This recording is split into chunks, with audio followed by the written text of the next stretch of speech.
I'm Keith Warren. I'm a hunter, a fisherman, I'm throwing a big old bait because I'm looking for big old fish. a conservationist, Oh, come on. a family man, and I'm proud to be a deer farmer. I'm taking a road trip, and we're going behind the scenes of today's most innovative deer farmers and wildlife management operations in North America. This is Deer and Wildlife Stories. Hi, my name's Caitlin Stahl, and welcome to Polonia, Wisconsin.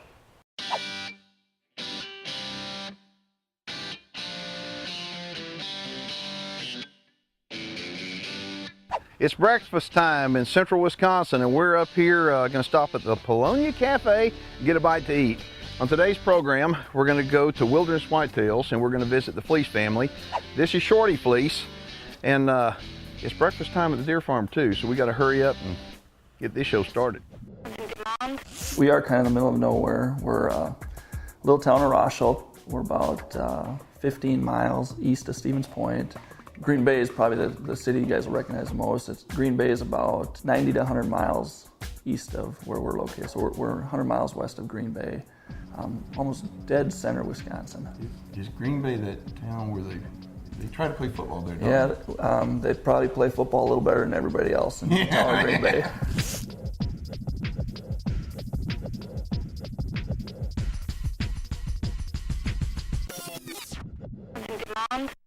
We're going to get a ketchup sponsor someday. So if you're out there and you make ketchup, give me a call. These guys are well known in the deer industry. If you're going to go to a booth, a deer sale, or maybe you're at SCI, you're going to wind up seeing both Shorty and Greg in there, but Greg's going to probably be the guy you can talk to, huh? More than likely, yeah. He does all the selling. He knows the genetics, knows the pedigrees a lot more than I do. I was up here 2 years ago, and every deer farm has got a marquee buck. And y'all have a lot of marquee bucks. Bucky, perhaps, is the best known marquee buck you have. But for me, a buck that really tripped my trigger was Prime Time when I was here 2 years ago. How's he doing? He's probably a little bigger version of what he was 2 years ago. You know, big, wide framey, real massive. He's doing well. But another deer that last year took the industry by storm, I mean a great big deer, is Cardiac Kid.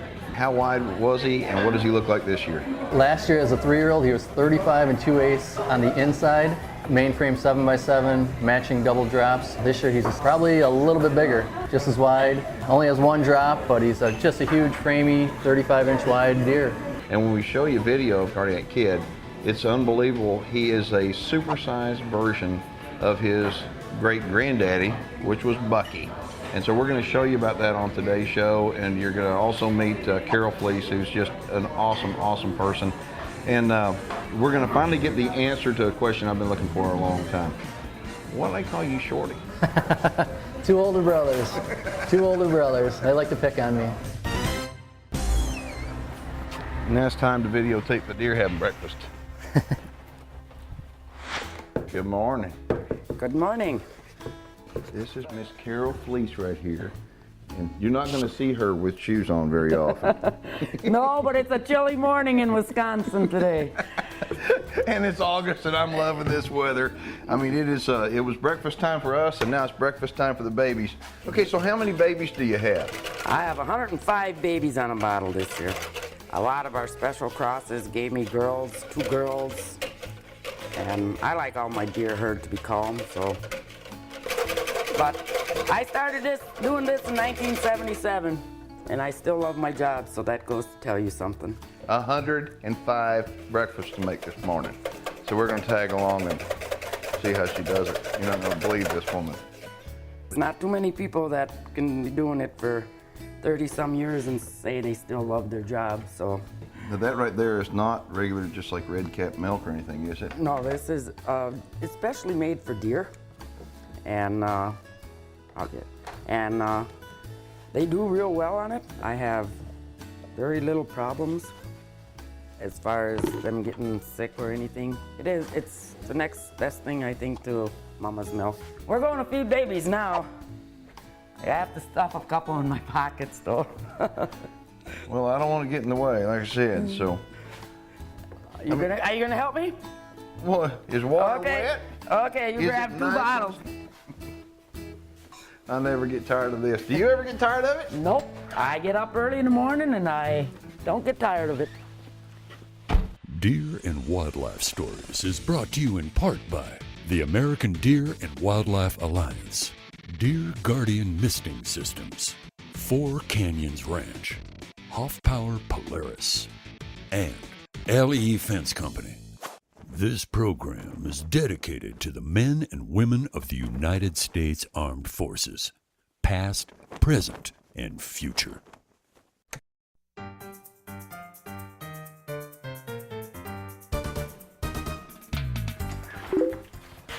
Boy, you have lots of trips back and forth in here, don't you? Oh, I sure do. But it takes me about 2.5 hours in the morning. 2.5 hours? 2.5 hours in the morning. How are my little guys this morning? Huh? How are you, little buddies? They're good. Hey, are you waiting for your bottles? Hey, Are you guys waiting for bottles? Morning. Come on, little buds. Come on. Watch as she feeds them. Come on. Come on, little buddies. Come on. Come on, little buddies. down. Here. Come on. Come on. Come on. Come on, little guy. Come on, sweetheart. Oh, come on. I feed all 6 by myself. I believe it. And it's amazing how fast they can suck a bottle down now. Oh, yeah, and that's all they get is 1 because I like to have mine eat a lot of grain. I go pull them clover leaves and chicory. Oh, chicory, they love chicory. Really? Oh my gosh, yes. And it's supposed to be a good wormer too. Well, the pens have got a lot of good ground cover in it, so you pull them at about, what, a day old? No, I pull them when they're past 2 days old. Anywhere between 2 and 3 days is when I like to pull them because then they've already gotten a good colostrum from the mom, and the mom is already, her milk is switching over where, you know, it's not the colostrum anymore. Mm-hmm. And I have very little problems then. And they're off to a good start. Okay, Keith, that's enough of this chit-chatting. Let's go do some more bottles. I got 2.5 hours of this to do this morning. I'm telling you, this girl can flat feed the deer. We'll be right back in there. Look at the apples. And you make your deer eat fruit, huh? Oh, I go pick apples all the time. If you look around this place, there's 200 plus apple trees here. And then I go pick by other people because that's their candy. Let's go pick some apples, Michael and Katie. All right. They're my grandchildren. I'm picking apples by a good friend of mine.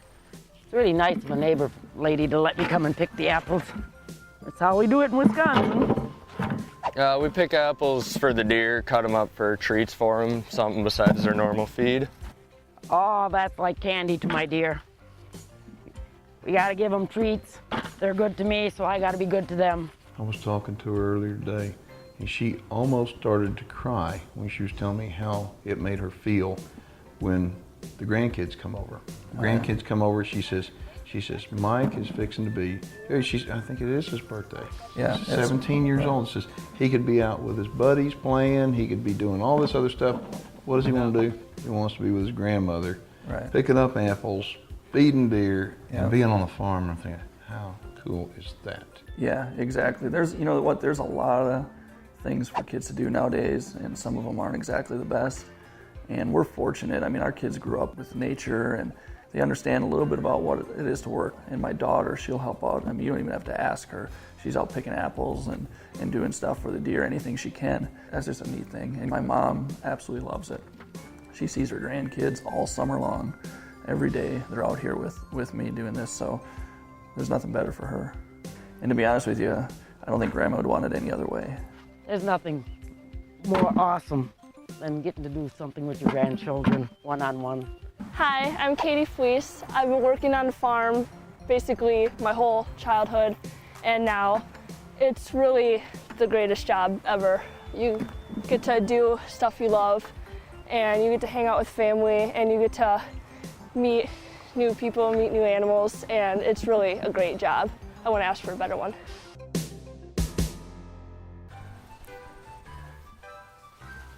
There's no apples over here on the ground at all. Keith, Yes, ma'am. what's the problem? You come when we're all done? No, there's no apples on the ground. Wow, you should have came when we started. It was just redwood apples. Well, here. Really? Fine time to come. I thought I was gonna put you to work in Wisconsin. I'm enjoying this nice Oh my gosh. I put my grandchildren to work. weather. I know, it's Mike's birthday. I know that. Yeah. 17 years old, that's good. Well, let him pick up apples then. He should have the day off on his birthday. You should have took his place, see? That's a fine time to show up when we're all done, Michael. Okay, well, here's one right here. See, I pitched in. Oh, Actually, well, there's two of them. thank you, All thank you. Good thing I'm around, huh? You better believe it. Uh-huh. Besides apples, you like to feed your deer a special treat, and it's sunflowers. Tell them about that. I just cut the tops off for them, and it's just like me eating candy all day. There's something in the sunflowers, and it's actually very nutritional for them too, but there's something in there that they just come running for them. They just love it. And it's a good source of fiber. When the grasses are older in their pens, it's a very good source of fiber too. I do all the little extras for my deer. It pays in the long run. But these aren't native sunflowers, are they? I mean, these sunflowers just aren't out in the wild. No, we plant them. I push a little hand planter and plant them down rows, and we farm them just like as if we were doing a corn crop or a bean crop. We take and cultivate them and fertilize a little bit and spray for weeds in there. And I go, when they get up, it takes them 2 months to get up and get the head, and that's the part that I cut off is the head for the deer. So why do you spoil your deer so much? They're good to me, I have to be good to them. Deer and Wildlife Stories is brought to you in part by the North American Deer Farmers Association, DNA Solutions and the North American Deer Registry, New Dart, and Sage Capital Bank.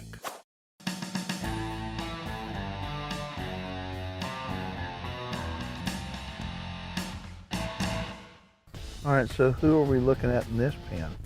This pen right here, it's all yearling bucks except for one 3-year-old, or he's actually a 4-year-old this year. We put him in here as a 3-year-old after he got done breeding. So it's a 4-year-old and all yearling bucks. Whoa. We've got, yeah, So- there's a couple real big, really big, solid yearlings in there. Okay, see, all this goes back to the does. I mean, the breeding on the doe side. Absolutely. I mean, if you don't have a good doe, odds are you're not going to have a good buck. Yeah, absolutely. You got to have both sides. You can't just have a good buck. Yep. Because a good buck and with a bad doe, it doesn't work. Through Nadar, I started DNAing my deer and keeping track of them a couple, 3 years ago. And I'll tell you right now, I'm just getting to the point now that I can start telling you what my does are doing. Absolutely. That's the problem. It takes a long time. Y'all been doing it 35 years, so you've got a long track record knowing what Right. your does are doing. Absolutely, and that's absolutely critical. We got onto that 25 years ago, and we've kept great records. Greg does that, and his records are unbelievable. So he knows every offspring out of every doe. I mean, to a T. And your mom is in the pens every single day when the babies are being born, and so she literally sees most of them being born, so she knows who they're out of. So, but you're going to back up everything with the DNA anyway. Everything's always DNA'd. Yep. So, folks, if you want to grow big deer, you need to look at the mama as well as the daddy, and make sure you deal with a DNA certified deer, one that's through NADAR, the North American Deer Registry, because I promise you, that's the only, like I say, that's like the holy grail. That's the only thing we can go by. Right. Wow, what a pen of yearlings. All right, so let's go look at the big boys. Let's do it.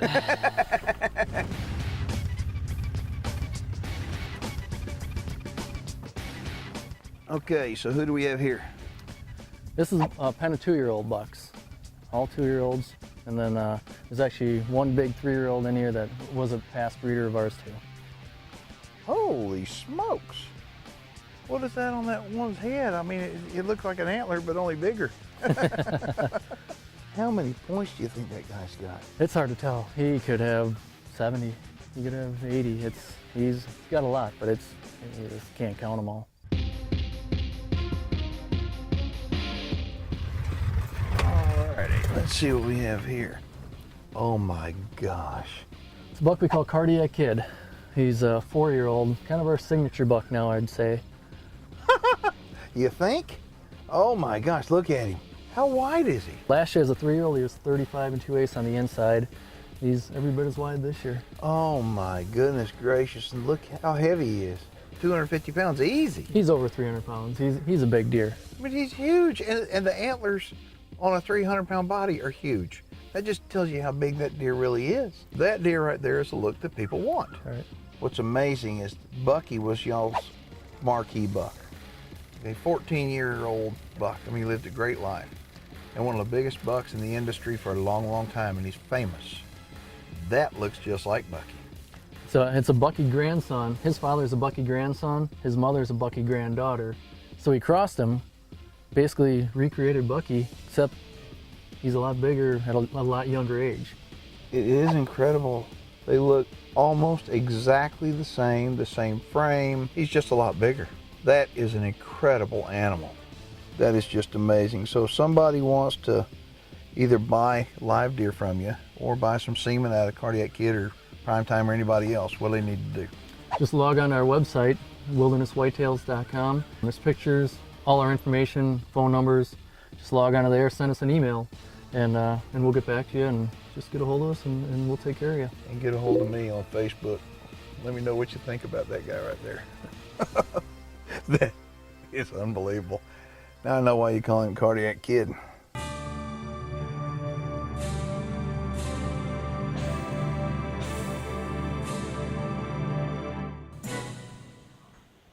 There's some folks that are saying our country is going to hell in a handbasket, and maybe I shouldn't have said that, but we need to address it. I don't think it is. I think that things are pretty doggone good because of you and me and the millions of people that love nature just like us. When you start thinking about it, it's folks like us that are going to make sure that we take care of our natural resources. We're going to get our children outside. They're going to start appreciating what we do. And so the way I see it, our country is not going to hell in a handbasket because of us. So stand up and be proud that you're a sportsman, and make sure and pass it on by taking a child outside and introducing them to nature. For more information on the American Deer and Wildlife Alliance, please join us online at deerwildlifealliance.org. Stay tuned. You're watching Deer and Wildlife Stories with Keith Warren.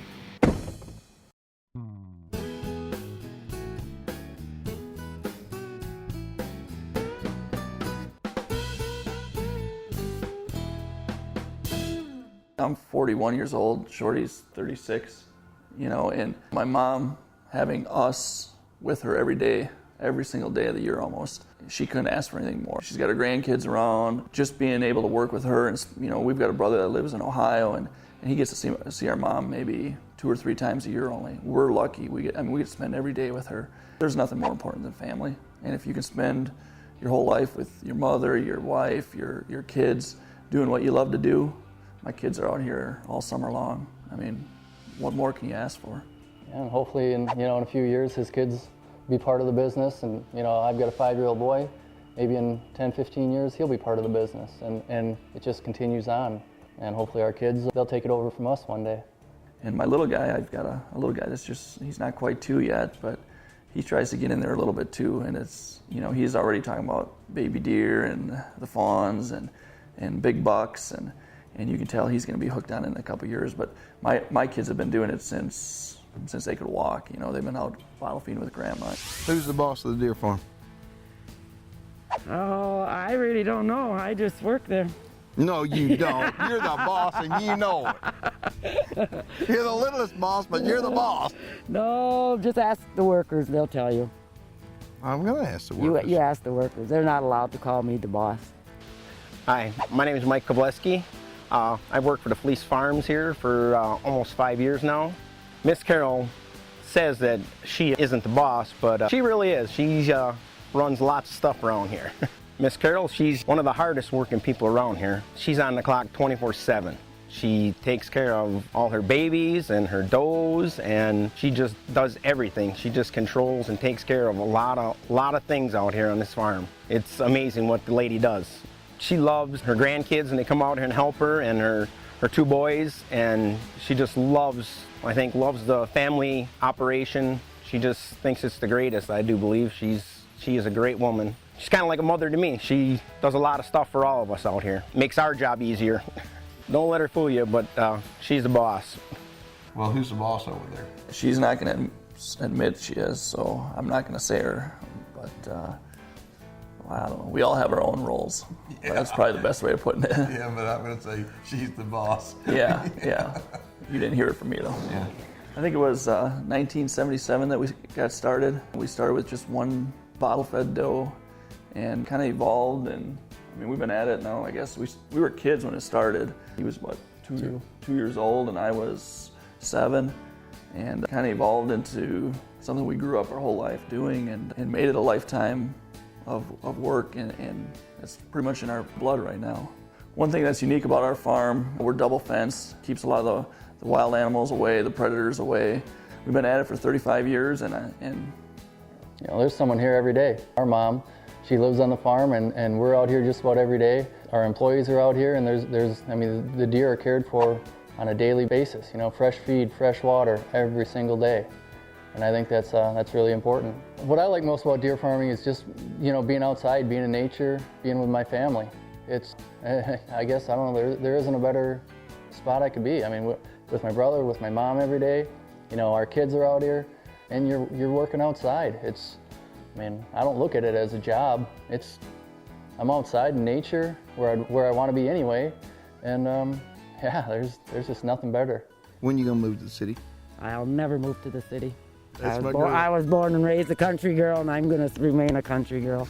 That's my girl. Yes. I can say farm girl, but I'll say country girl. Visiting the Fleece Deer Farm is something that I just absolutely love doing, and I think you would too. So if you're in the Wisconsin area, I encourage you to contact Greg Fleece, and they'll be happy to show you around the farm. And if you're interested in purchasing some of the world's greatest white-tailed deer, you can contact Wilderness Whitetails at 715-677-3177, or you can look them up on the website at wildernesswhitetails.com. Before you make your next Polaris purchase, you owe it to yourself to check out the #1 Polaris dealer, Hoffpauir Polaris. Log on to keithwarren.net for 24/7 access to more information, more video, and full episodes. Reproductive services for deer and wildlife stories provided by Dr. Ray Favero's Whitetail Genetics.